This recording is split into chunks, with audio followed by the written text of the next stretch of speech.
بالکل بے لوث بے لگاوٹ ہوتی ہے، بڑی ٹھوس ہوتی ہے۔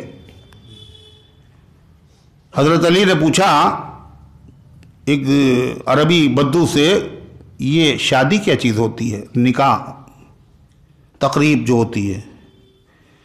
کہنے لگا سرور شہر غموم دہر قصور ظہر۔ ہو گئی بات کہ شادی کا کیا حاصل کیا ہے؟ کہلے 1 مہینے کی خوشی، زندگی بھر کا غم، کمر کا ٹوٹ جانا۔ یہ کیا ہے؟ یہ بدو اس طرح باتیں کرتے تھے۔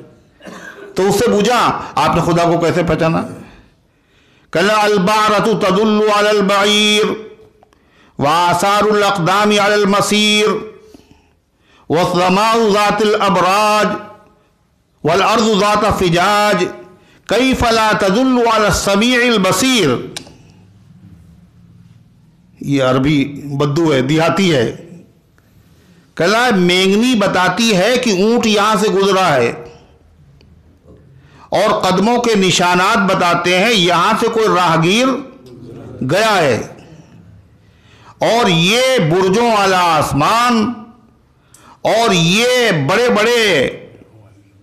بڑے پھٹن اور دریاؤں والی یہ زمین، یہ کیسے نہیں بتا رہی ہے کہ ہمارا پیدا کرنے والا علیم بھی ہے اور خبیر بھی ہے۔ ایک بڑھیا سے پوچھا آپ نے کیسے پہچانا؟ کہلے ہم نے تو اپنے چرخے سے پہچانا۔ کہ چرخے سے کیسے؟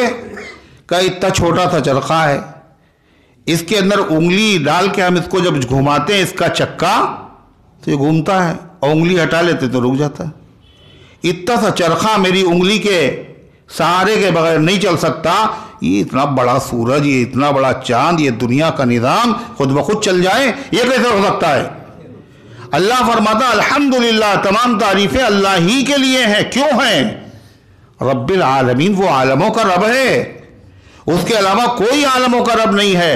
عالم اللہ کے علاوہ کو کہتے ہیں، جتنی بھی چیزیں ہیں ان تمام چیزوں کا رب ہے وہ۔ اور رب کسے کہتے ہیں؟ رب کسے کہتے ہیں؟ کہا پروردگار، یہ نہیں ترجمہ ہے۔ رب اسے کہتے ہیں جو کسی چیز کو پیدا کرے، پیدا کرنے کے بعد اس کو اچھی طرح پیدا کرے، اس سے اچھا پیدا نہ کیا جا سکتا ہو، پھر اس کے بعد اس کو باقی رکھے، اس کی حفاظت کرے، اس کی ضرورتوں کی چیزوں کو مہیا کرے، اور دھیرے دھیرے اس کو کمال تک پہنچا دے، وہ ہوتا ہے رب۔ اللہ کے علاوہ جتنی مخلوق ہے سب کا وہ رب ہے۔ رب کسے کہتے ہیں؟ الذی اعطى كل شيء خلقه ثم هدى۔ حضرت موسیٰ علیہ السلام نے فرعون نے جب پوچھا وما رب العالمین، رب العالمین کون ہے تمہارا؟ الذی اعطى كل شيء خلقه ثم هدى۔ دو باتیں کہی موسیٰ علیہ السلام نے، کہ رب العالمین وہ ہے جس نے ہر چیز کو شکل اور صورت، تخلیق اور وجود عطا کیا، ہر چیز کو، ثم ہدا، اور خالی پیدا نہیں کر دیا الٹا سیدھا، خلقک فسواک، جس نے پیدا کیا اور درست بنایا، جہاں پہ آنکھ ہے وہیں پہ آنکھ، جہاں پہ زبان ہے وہیں پہ زبان، 1 انچ ادھر سے ادھر ہو جائے سارا حسن اس کا تباہ اور غارت ہو جائے، جس نے پیدا کیا اور ٹھیک سے بنایا۔ اور پھر اس کے بعد کیا کہا؟ خلقہ ثم ہدا، کس کو؟ انسان کو خالی نہیں، ہر چیز کو جس نے پیدا کیا، اور پیدا کرنے کے بعد اس کو کیا کیا؟ ہدا کا مطلب اس کی رہنمائی کی، رہنمائی کرنے کا مطلب اس کو زندہ رہنے کے لیے جن چیزوں کی ضرورت تھی ان چیزوں کو پیدا بھی کیا، ان کو استعمال کرنے کا طریقہ بھی بتایا، اپنی حفاظت، اپنی تحفظ کا طریقہ بھی سکھایا، ہر چیز سکھائی جس نے اس کو، وہ ہے رب العالمین۔ اب آپ دیکھیں کیا چیز بچی جس کو اللہ نے نہیں پیدا کیا؟ ارے بولو بھائی، کیا ہے؟ تلاش کر کے بتاؤ، ذرا غور کر کے بتاؤ، کیا چیز ہے جو اللہ نے نہیں بنائی؟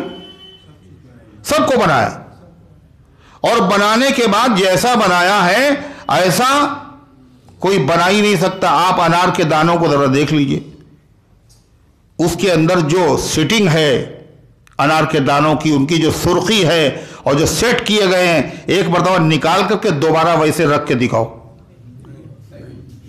یہ جو بالیاں ہیں جن کے اندر گیہوں پیدا ہوتا ہے، کس نے بھر دی؟ بالیوں کی خوشے گندم سے جیب، اللہ نے جیب بھر دی، اس کے اندر جو گیہوں کے دانے جو اس میں رکھے ہوئے ہیں کیسے سیٹ ہیں، آپ ذرا سے نکال کے پھر سے رکھ کے دکھائیے۔ آپ تیری کاریگری ہر شے میں بھری، ہر چیز سے آیا ہو رہی ہے، ہر چیز کو اللہ نے پیدا کیا ہے، اور پیدا ہی نہیں کیا بلکہ اس کو سلیقہ سکھایا ہے۔ انسان ہو، کیڑے مکوڑے ہو، جانور ہو، اپنی حفاظت کا طریقہ، اپنی روزی حاصل کرنے کا طریقہ۔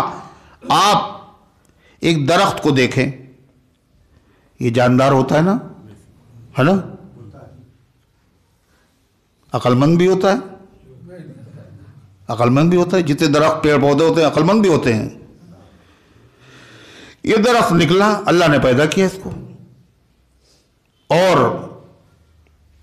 نکلنے کے بعد وہ جا رہا ہے اوپر، سیدھے ایک لنٹر آ گیا مضبوط، اب وہ آگے نہیں جا سکتا، تو اللہ نے اس کے دل میں بات ڈالی، وہ تھوڑا سا نیچے ہوا، یوں جھکا، اور پھر یہ کس نے سکھایا اس کو ادھر سے نکل جاؤ؟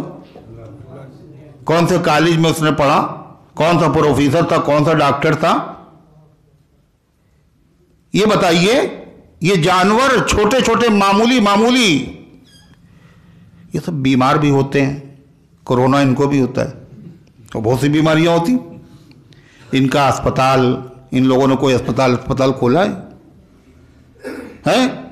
دوائیں کیا ہے؟ اللہ نے ان کی زبان کے اندر شفا رکھ دی ہے، وہ کوئی زخم ہوا انہوں نے اسے چاٹ لیا تو صحیح ہو گیا، تم یہ کر لو ٹھیک ہو جاؤ گے، یہ کر لو تو ٹھیک ہو جاؤ گے۔ ہر طرح کے نظام اللہ تبارک و تعالیٰ کا بنایا ہوا ہے۔ ایک بزرگ کہتے کہ میں لکھ رہا تھا تفسیر، اور اس زمانے میں فرماتے تھے کہ پڑھ رہا تھا، مگر پیسوں کی بڑی کمی، معاش کی تنگی، کھانے پینے کے لالے پڑے ہوئے، تو کہا کہ میں لکھ رہا تھا، اتنی دیر میں دیکھا کہ ایک چوہا آیا، پھر دوسرا بھی آ گیا، اور دونوں لڑنے لگے، اور میں لکھ رہا ہوں وہیں پہ لڑ رہے ہیں۔ کہنے لگے میں نے توجہ جب انہوں نے مبذول کر لی اپنی طرف کی، تو میں نے جو وہاں طباخ رکھا ہوا تھا تسلا، میں نے ڈال دیا، ایک تو اس میں بند ہو گیا اور ایک بھاگ گیا۔ کہلے وہ بھاگ گیا تو تھوڑی دیر کے بعد وہ لوٹ کر کے آیا، اور لوٹ کے کیا آیا؟ وہ ایک اشرفی لے کے آیا اپنے بل سے، اور میرے سامنے اس نے اشرفی ڈالی، اور تھوڑی دیر بعد دیکھتا رہا، میں نے کوئی توجہ نہیں دی تو پھر چلا گیا۔ تھوڑی دیر کے بعد ایک اشرفی اور لے کے آ گیا، اور وہ بیٹھ کے اب دیکھ رہا ہے کہ شاید اب سے ان کو جو ہے اتنے میں چھوڑ دے، مگر پھر بھی نہیں چھوڑا۔ پھر گیا تو تیسری اشرفی لے کے آ گیا، کہا اب تو میں تو تماشا دیکھ رہا ہوں کتنی آئے گی۔ کہا چوتھی مرتبہ وہ تھیلی لے کے آیا، خالی تھیلی، یہ بتا رہا تھا کہ جتنی ہمارے پاس تھی وہ سب نے دے دی، اب کچھ نہیں ہے، اور میں نے وہ چھوڑ دیا، طباخ کھول دیا، اور پھدکتے ہوئے چلے گئے۔ یہ سلیقہ انسان کے دماغ میں کون ڈالتا ہے؟ انسان نہیں ہے، یہ جانور ہے۔ یہ کیا ہے؟ رب العالمین ہے، وہ اس نے پیدا بھی کیا ہے، وہ روزی بھی دیتا ہے، اور وہ چیٹی ہے، کیا وجود ہے اس کا؟ ایک ناخن کے برابر ہے، مگر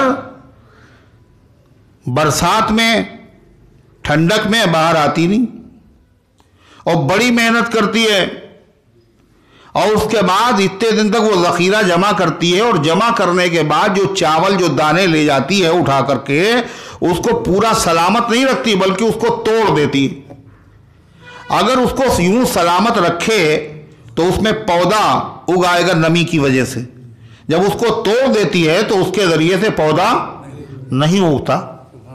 یہ کیا نظام ہے؟ ایک مخلوق نہیں، الذی خلق کل شیء اعطا کل شیء خلقہ ثم ہدی، جس نے اپنی مخلوقات کو، جس نے چیزوں کو صورت اور شکل اور وجود عطا کیا اور پھر اس کے بعد اس کی رہبری کی اور رہنمائی کی ہے، فرما وہ ہوتا ہے رب العالمین۔ یہ جانوروں کا نظام، ایک مخلوق ہے کوئی کا 1000 اللہ کی مخلوق ہیں، 600 دریا میں ہیں، سمندر میں، اور 400 خشکی میں، 1000 مخلوق۔ ہم کو تو نام بھی نہیں معلوم ہے، ہم نے دیکھی بھی نہیں ہے۔ اللہ نے سب کو پیدا کیا ہے اور اللہ سب کو روزی بھی دیتا ہے، ان کی کوئی دکان بھی نہیں ہے، ان کا کوئی کارخانہ ہے، کہیں ملازمت کرتے ہیں لوگ، پرندے رندے ہے، کوئی کھیتے تھے، کوئی باغ ہے ان کا، روز کنواں کھودنا ہے اور روز اس سے پانی نکال کر کے پینا ہے، اور صبح اٹھتے ہیں تو کیا ہوتا ہے، خالی پیٹ ہوتے ہیں، اور شام کو آتے تو پیٹ ان کا بھرا ہوا ہوتا ہے، اور وہ کسی کے مقروض بھی نہیں ہے اور نہ کوئی دکان ان کی ہے۔ کون پیدا کر رہا، کون دے رہا ہے؟ اللہ دے رہا۔ تو فرمایا رب العالمین ہے وہ، عالموں کا رب، انسانوں کا، جنوں کا، پتھروں کا، سنگریزوں کا، حیوانات کا، جمادات کا، اور جو چیز اللہ تعالیٰ نے بنائی ہے وہ کیسی بنائی؟ بالکل ٹھیک۔ اب اسی چیٹی کو آپ دیکھیں، ہے تو اتنی سی، اور ہاتھی کتنا بڑا۔ اب ہاتھی اگر چیٹی کے اوپر ظلم کرے تو چیٹی کا ہاتھی سے کیا مقابلہ؟ مگر اللہ تعالیٰ نے اس کو ایک ہنر سکھایا ہے، جب تم سے بڑا کوئی تمہارے اوپر حملہ کرے تو تم کیا کرنا؟ اس کے کاٹ تو سکتی ہو، سونگ میں کاٹ لینا۔ اور سونگ میں جو اس کے کاٹا تو کیا ہوا؟ بے چین و بے قرار ہو گیا۔ دفاع کرنا سکھایا اس کو، لڑنا سکھایا، اپنی حفاظت سکھائی ہر مخلوق کو اللہ تبارک و تعالیٰ نے۔ تو اللہ تعالیٰ فرماتا ہے تمام تعریفیں اللہ کے لیے ہیں، ایک دعویٰ ہے۔ اس کی دلیل کیا ہے؟ رب العالمین کیوں ہے؟ تمام تعریفوں کا مستحق اکیلے کیوں ہے؟ اس لیے کہ وہ عالموں کا رب ہے، اور اللہ کے علاوہ کوئی رب ہو نہیں سکتا، لہذا اللہ تعالیٰ کے علاوہ کوئی تعریف کا مستحق بھی نہیں ہے، اور جب تعریف کا مستحق نہیں ہے تو عبادت کا بھی مستحق نہیں ہو سکتا۔ الحمدللہ رب العالمین الرحمن الرحیم۔ اور کیوں ہے وہ تعریف کا مستحق؟ کہ وہ رحمان ہے۔ کیا ہے وہ؟ رحمان ہے، رحیم ہے۔ پہلے رحمان ذکر کیا، پھر رحیم ذکر کیا، دونوں کے معنی رحم کرنے والا۔ رحمان میں حرف زیادہ ہے، رحیم میں حرف کم ہے، اور عربی میں جس میں حرف زیادہ ہوتے ہیں اس کے معنی بھی زیادہ ہوتے ہیں، اور جس میں کم ہوتے ہیں اس کے معنی بھی کم ہوتے ہیں۔ رحمان کے اندر معنی زیادہ ہے۔ رحمان کے معنی کیا ہے؟ عام الرحمت۔ عام الرحمت کا مطلب یعنی جس کی رحمت سب پر عام ہے، جس کی رحمت سب کو گھیرے ہوئے ہے، کوئی چیز اس کی رحمت سے باہر نہیں ہے۔ فرمانبردار، نافرمان، نمازی، بے نمازی، مشرک، بت پرست، آگ کے پجاری، دہریے، کمیونسٹ، ملحد، کس کی روزی بند کی خدا نے؟ بولو۔ آنکھوں سے دیکھ رہے ہیں حرام چیزوں کو، آنکھوں کی روشنی بھی نہیں چھینتا۔ زبان سے گالیاں بک رہے ہیں، گویائی بھی نہیں چھینتا۔ ظلم ڈھا رہے ہیں، ہاتھ بھی نہیں توڑ دیتا۔ دماغ سے اسکیمیں بنا رہے ہیں، دماغ بھی معاف نہیں کر رہا ہے۔ عام الرحمت، اس کی رحمت عام ہے، خالی اپنوں کے لیے نہیں ہے، سب کے لیے ہے۔ فرما برداروں کے لیے بھی ہے، نافرمانوں کے لیے بھی ہے، جانوروں کے لیے بھی ہے۔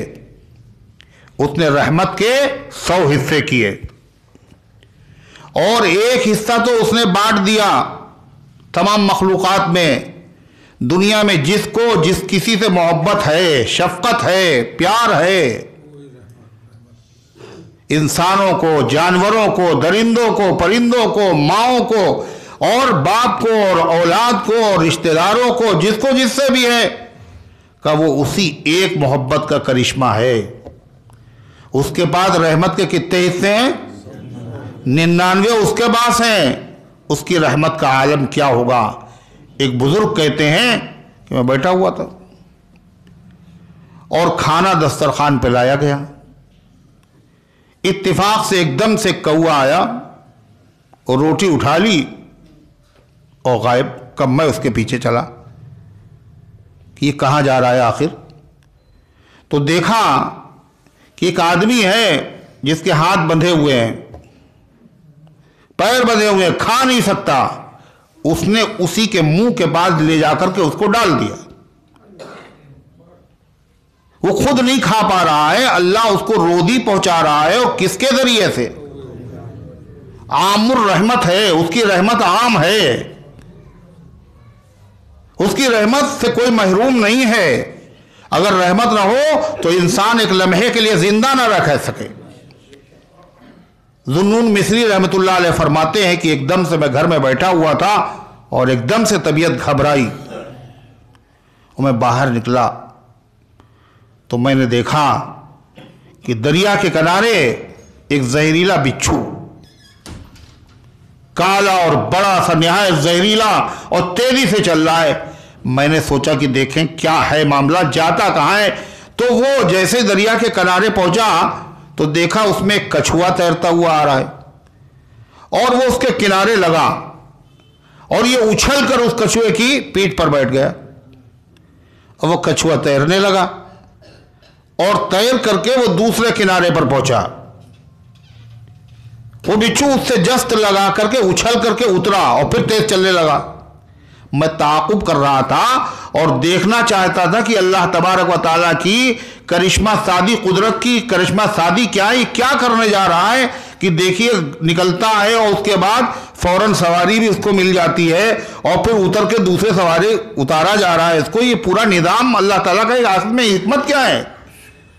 کہا میں نے دیکھا کہ ایک آدمی ہے ایک درخت کے نیچے لیٹا ہوا بے خبر اور اس کے پاس ایک سانپ ہے، زہریلا، پھن پھیلائے ہوئے ہیں اور پورا ارادہ کر چکا ہے کہ اس کو ڈس کر اور سارا زہر اس کے اندر منتقل کر دوں گا اور زندگی کا سورج اس کی غروب ہو جائے گا. مگر اتنی دیر میں یہ بچھو پہنچ جاتا ہے اور اس نے اتنی تیزی کے ساتھ اس کے ڈنگ مارا جس کی وجہ سے وہ وہیں پہ ختم ہو گیا. وہ اژدہا، وہ سانپ، اور یہ پھر واپس اور پھر دیکھا وہی کچھوا وہاں پہ آ گیا اور پھر اس نے دوسری طرف. میں نے کہا یہ اللہ کا نظام اس آدمی کی جان بچانے کے لیے اللہ تعالیٰ کا غیبی نظام ایسے حرکت میں آ رہا ہے. جانور یعنی ایک معمولی سی مخلوق کس طریقے سے اللہ کہاں سے کہاں پہنچا رہا ہے.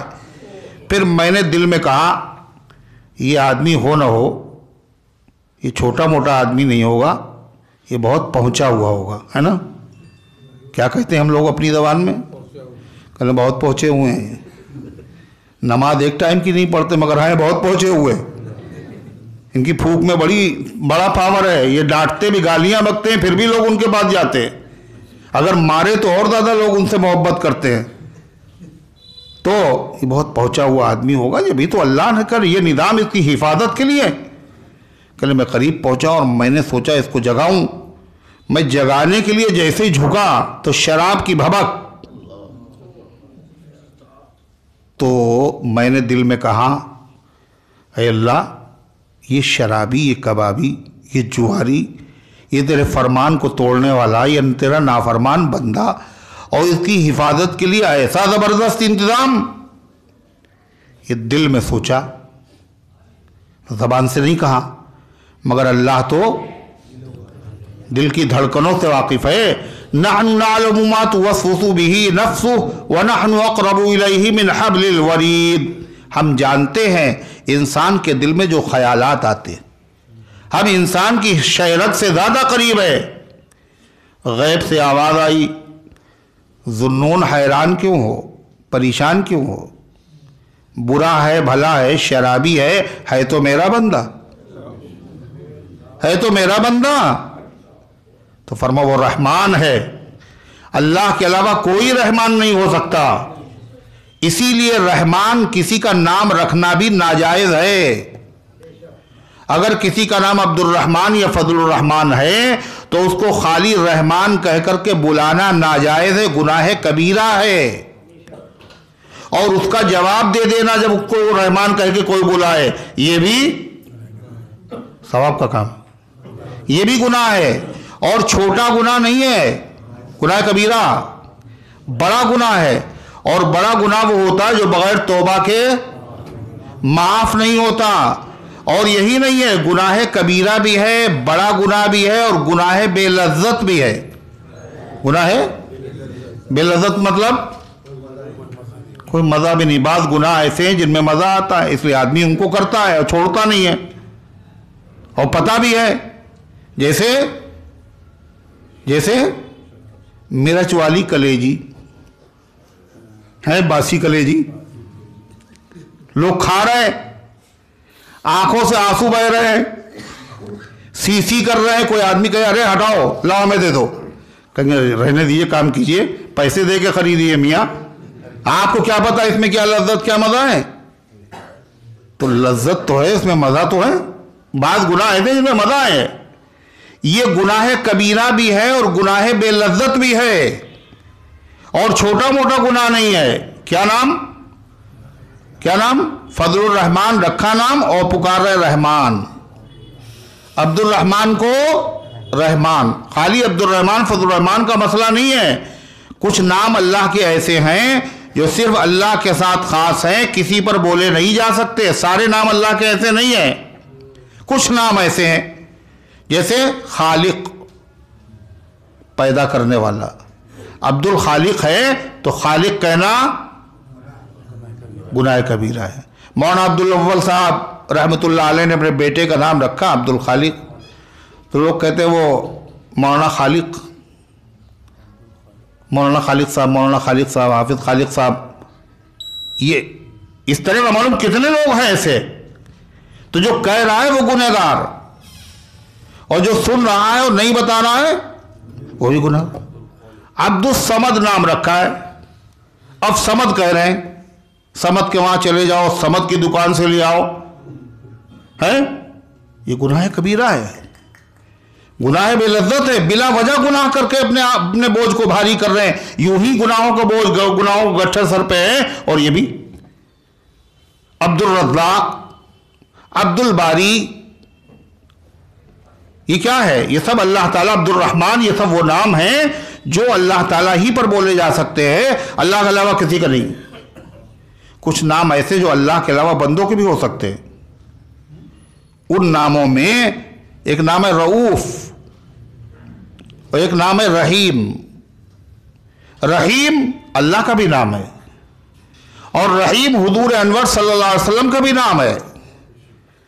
رؤوف اللہ کا بھی نام ہے، اور رؤوف محمد رسول اللہ صلی اللہ علیہ وسلم کا بھی نام ہے۔ سورہ توبہ، لقد جاءکم رسول من انفسکم عزیز علیہ ما عنتم حریص علیکم بالمؤمنین رؤوف الرحیم۔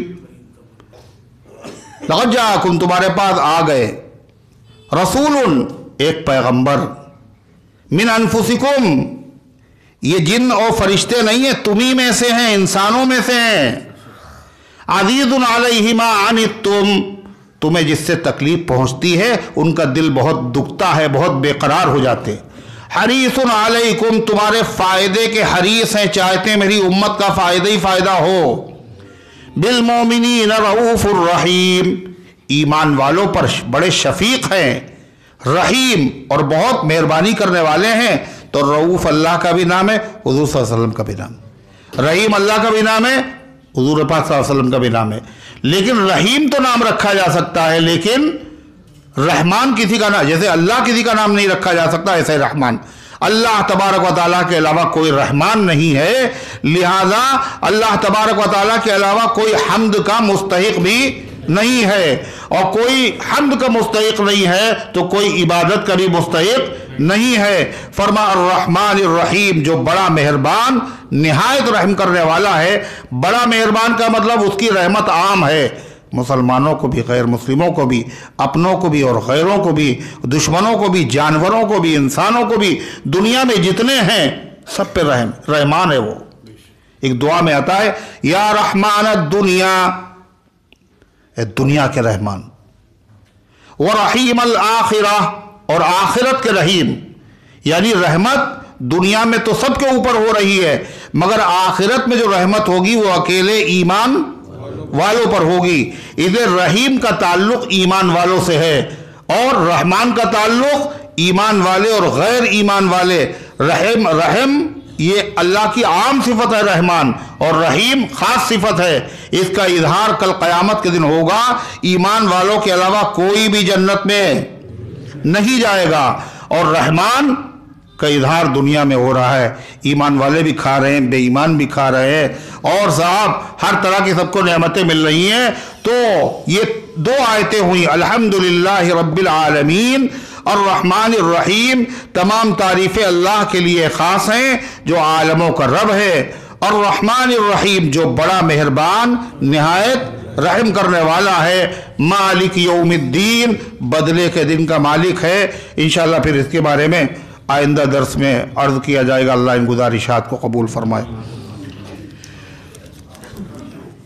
حاجی کرامت صاحب کی حالت خراب ہے، اللہ ان کے حال پر رحم فرمائے اور شفا عطا فرمائے۔ آراف کی والدہ کی طبیعت، محمد نفیس کی والدہ، عبدالسلام، یہ سب بیمار لوگ ہیں، اللہ ان سب بیماروں کو شفا عطا فرمائے اور امت کے تمام بیماروں کو شفا عطا فرمائے۔